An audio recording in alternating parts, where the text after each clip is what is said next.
Hey everybody, welcome to Arcane Wednesday for December 23rd, 2020. I'm your host, DM Gallibond.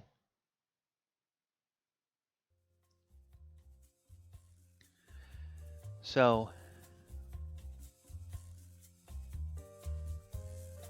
Wally the Wizard,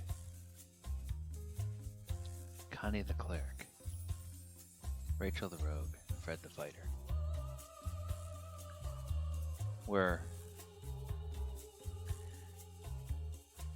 in an area where a large amount of poison gas started to drift up from fields all around them. Apparently, their enemies had placed all kinds of toxic smoke bombs. Rachel the Rogue knew off that way was an encampment of their enemies. So Connie the Cleric began casting. And the first thing she did is protect everybody from poison. But then she took the time to cast Control Winds. She caused the winds to blow, and all of that poison gas blew over towards the enemies. Now, of course, the enemies were immune to poison, but it still surprised them. And now that the party had poison immunity, Rachel the Rogue and Fred the Fighter were able to lead a sneak attack into their encampment. And that helped them to win the day. Hey everybody, Control Winds, that's what we're going to talk about today on Arcane Wednesday. So let's go ahead and dive into this and have a look at this spell and how it has changed across the various editions of the game. Now, Control Winds is a spell that has been around for a long time, but its effects and its area of effects and the durations of effect have changed over the various editions. So, Control Winds, we're looking here at the Rules Cyclopedia from original D&D. Control Winds came in very beginning of the game. 10-foot radius per level of the caster, and 1 turn per level of the caster. So that means 10 minutes per level of the caster and 10-foot radius. So if you're 8th level, it's 80-foot radius and 80 minutes. It calms or increases the winds. As a druid spell, could cause all the air to behave as desired, either increasing the gale force or slowing the dead calm. Druid must concentrate for 10 minutes. Can't move an attack to change the wind completely, either calm to gale, for example. Any higher level spellcaster using the same spell can easily counter the spell, and the effect moves with the caster. The spell is cast against an air creature, such as an elemental. The victim can make a saving throw, and if it fails, a druid can slay or control the air creature by proper use of the wind force. A creature will only obey as long as the druid maintains concentration and while the spell is active. So if the druid's concentration is broken or the spell's duration lapses, the creature will attack the druid. So in this edition, it not only gives you localized control over the wind, but it allows you temporary control of a creature from the elemental plane of air. So that's a very important distinction about the original edition of this spell. Control Winds. And I forgot to mention, Control Winds is a 4th level druid spell. A 5th level druid spell in original D&D. Okay. It's also a 5th level druid spell in AD&D. able to alter the force, and it's 1 turn per level. 40, 40 feet per level radius. And then this one gives you the ability to create a for every level, the druid is able to increase or decrease the wind force by 3 miles an hour. Winds in excess of 30 miles per hour drive small flying creatures from the skies and severely inhibit missile discharge. Winds in excess of 45 miles an hour drive even man-sized flying creatures. Um, Winds in excess of 60 miles an hour um, drive all flying creatures in the sky and uproot small trees. 75 miles per hour hurricane force and cause devastation to all but the strongest stone constructions. And 30 miles per hour wind makes sailing difficult. 45 causes minor ship damage. 60 endangers ships, and above 75 sinks ships. There's an eye of 40-foot radius around the druid where the wind is calm. Can counter the effects by a lower lower druid, and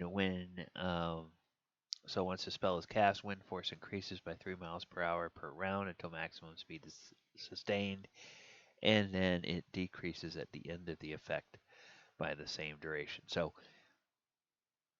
the original one allows you to do whatever you want to with the wind.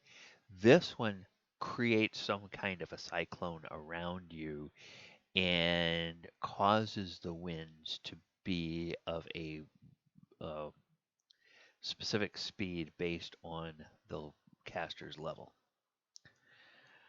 All right, second edition, control winds.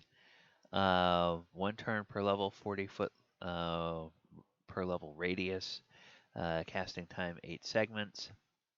And then able to alter wind force in the area for every 3 levels. Caster can increase or decrease wind force by 1 level of strength. So wind strengths are follows. So basically, if you're a 3rd level caster, you can change it, whatever the prevailing wind is, you can change it 1 level up or down. At 6th level, you can move it by 2 levels up or down. And then 9th level gives you 3, 12th level gives you 4, 15th level gives you 5, etc., etc., etc. And then there's a similar paragraph about what happens to flying creatures, um, although the speeds are slightly different. And I think the reason that the speeds are different here is because it is these numbers actually equate to the scale of a D&D mat, 5-foot squares. So winds in excess of 19 miles an hour drive small creatures. Winds in excess of 32 drive man-sized creatures. 55 drives all creatures, and 73 is hurricane force. And then it talks about the eye again, and the same rate of increase and decrease. And then we get to 3rd level. So 3rd level, it's a fifth level air and fifth level air domain and 5th level druid spell. 40 feet per level radius, cylinder 40 feet high, and you alter the wind force in the surrounding. You make wind blow a certain direction or manner, increase or decrease. New wind direction and strength persist until the spell ends, or you choose to alter your handiwork. Duration is 10 minutes per level. And then you may create an eye of calm air up to 80 feet in diameter at the center of the area you so desire. You may choose to limit the area to any cylindrical area less than your full limit. For example, a 20-foot diameter tornado centered 100 feet away. So the range is 40 feet per level. Yeah. Per caster level, you can put it up to 40 feet away or center it on yourself. And then the area of effect is a 40-foot per level radius cylinder. So you could basically, if you wanted to make it the maximum size, you could either make it the maximum size centered on yourself, or you could make it the maximum size and you would be right on the very edge of it. Because, however far away you put the center, maximum radius, well, that radius is going to be, the maximum radius is going to be from the farthest point you can cast back to you. Wind direction, we choose one of 4 basic wind patterns to function. Downdraft blows from the center outward in equal strength in all directions. Updraft blows from the outer edges in toward the center in equal strength in all directions, veering upward before impinging on the eye. And then they missed a sentence in the first one. So downdraft blows from the center outward in equal strengths in all directions on the ground, and that basically pulls the air down. Updraft from the ground blows from the outer edges in toward the center and then up. So a rotation causes the winds to circle in the center in clockwise or counterclockwise fashion. A blast simply causes the winds to blow in one direction across the entire area from one side to the other. And then for every 3 caster levels, you can increase or decrease the existing wind strength by 1 area. And then we get different categories of wind. Strong winds, 21 plus. Severe wind, 31 plus. Windstorm, 51 plus. Hurricane force, 75 plus. And tornado, 175 plus. Destroys all non-fortified buildings and often uproots large trees. Okay. And that is 3rd edition. Now, in 4th edition, we don't have control winds. So, what is 5th edition like? Oh, bother. Control winds. Sorry about that. I have the wrong spell. Okay. Control winds. It's a 5th level spell for druids, sorcerers, and wizards. One action casting time. Range is 300 feet.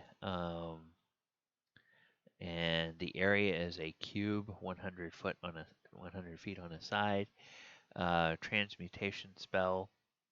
Take control of the air in a 100-foot cube you can see within range. Choose one of the following effects. Gusts. Wind picks up within the cube, continually blowing in horizontal direction you designate. You choose intensity of the wind, calm, moderate, or strong. Moderate or strong ranged weapon attacks that enter or leave the cube have disadvantage. The wind is strong. Any creature moving against the wind must spend an extra foot of movement for each foot moved. So basically, it's difficult terrain, is what they could say there instead of saying it that way. You cause a sustained blast of strong wind to blow downward from the top of the cube with a downdraft.